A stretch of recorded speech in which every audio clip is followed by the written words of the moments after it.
找回被压抑的喜悦与热情。米雪是一位每天朝九晚五的上班族，工作认真，表现稳定，朋友们都说她是值得信赖的好伙伴，主管也觉得她情绪稳定，不多话，出错率低，但只有她自己知道。某天晚上洗澡，对着镜子那一刻，突然心里冒出一个声音，我是不是已经很久没笑出声了？他盯着自己略显疲惫的眼神，回想起大学时，他曾经是个爱画画、热爱旅行，常常深夜与朋友讨论人生的热血青年。那个曾经笑着说我要去尼泊尔开一间青年旅馆的自己，早已不知所踪。他不是崩溃，也不是抑郁，他只是麻木了。而这样的状况其实太多发生在我们身上，问题是我们的热情与喜悦到底去哪了？它是被偷走了，还是被我们自己关进了某个角落，静静的不敢发声呢？热情不是遗失了，是被压抑了。我们习惯称呼那种看似没事，内心却干涸的状态为长大了。但事实是，那些我们以为该成熟、该稳重的行为背后，往往藏着许多压抑的情绪。你可能会说，可是我也没有什么情绪波动啊，就是日子平平淡淡。没错，正因为波动都被挤压成平面，我们才会丧失对生活的感觉哟。压抑最常发生在3个时刻：一，当我们选择忍耐而不表达时，不要闹了，这样讲会让人家不开心，于是我们闭嘴。2，当我们追求效率而放弃感受时，来不及想那么多，先完成再说，于是我们忽略心声。3，当我们害怕失败而假装不在意时，我其实也没那么喜欢画画啦，反正那也没什么前途，于是我们自我切断热情。这些理性决策有时并非出于智慧，而是源自一种对情绪的不信任。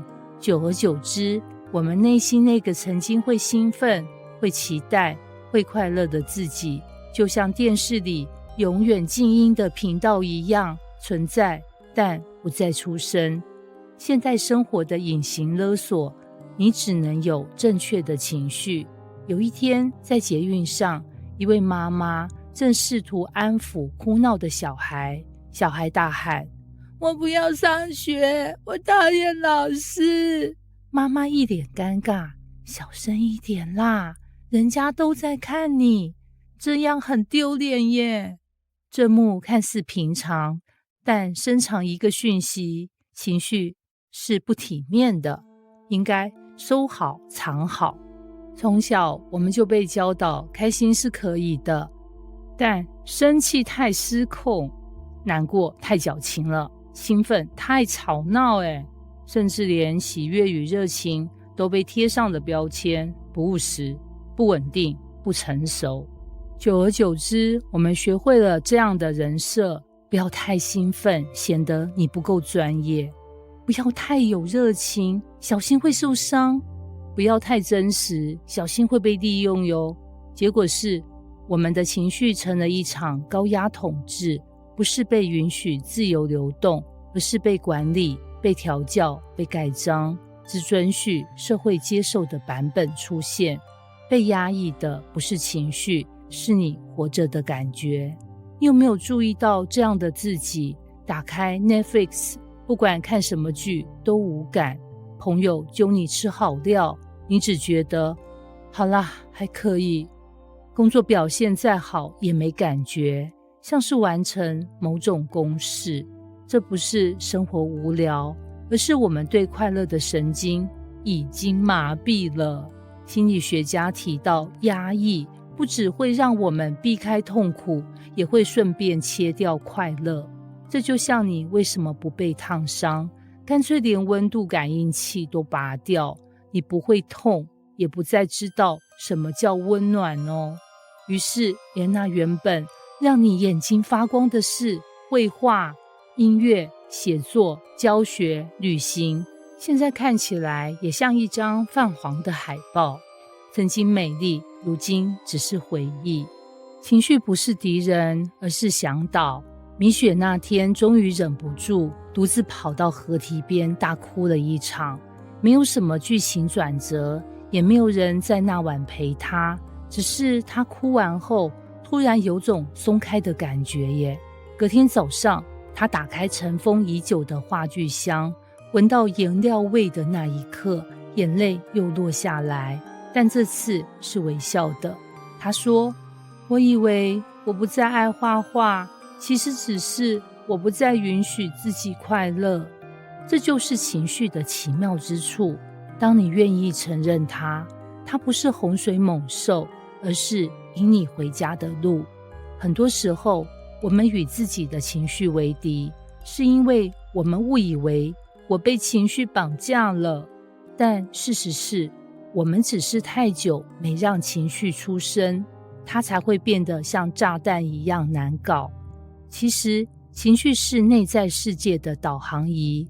当你感觉愤怒时，可能是边界被侵犯了；当你感到悲伤时，可能是某段连结被割断了；而当你感到压抑时，很可能是那个充满热情的自己被关在太久的地牢里了。找回热情的第一步，允许你快乐，不是等到退休，不是等到孩子长大，不是等到买房后。快乐不是结果，而是许可。当你允许自己快乐，那些看似离你很远的兴奋和热情，就会像潮水一样回来哦。快乐不需要特别的理由，它可以是一杯手冲咖啡的香味，一段音乐，一趟计划外的散步，或甚至只是允许自己在周五晚上不做任何生产性的事，只是窝着追剧。你会惊讶地发现，那些小小的快乐会慢慢释放你曾经压抑的自己，让那个会期待明天，会为了一句歌词热血沸腾，会为了一幅画熬夜的你回来了。结语，喜悦不是奖品，是你本来就该有的状态。这世上不是只有工作成就与家庭责任值得被重视，你的喜悦与热情不是成功后的附赠品，而是你人生中最原始、最真实的能量来源。情绪是你故事的一部分，不是全部。但如果你选择忽略它呀，那你的故事就会变成一本没有情节的说明书呢。真正丰富的人生是让理性与情绪共舞，让责任与快乐共存。现在是时候重新打开你那被压抑的频道了，别再等了，去找回那个你心里其实很想念的自己吧。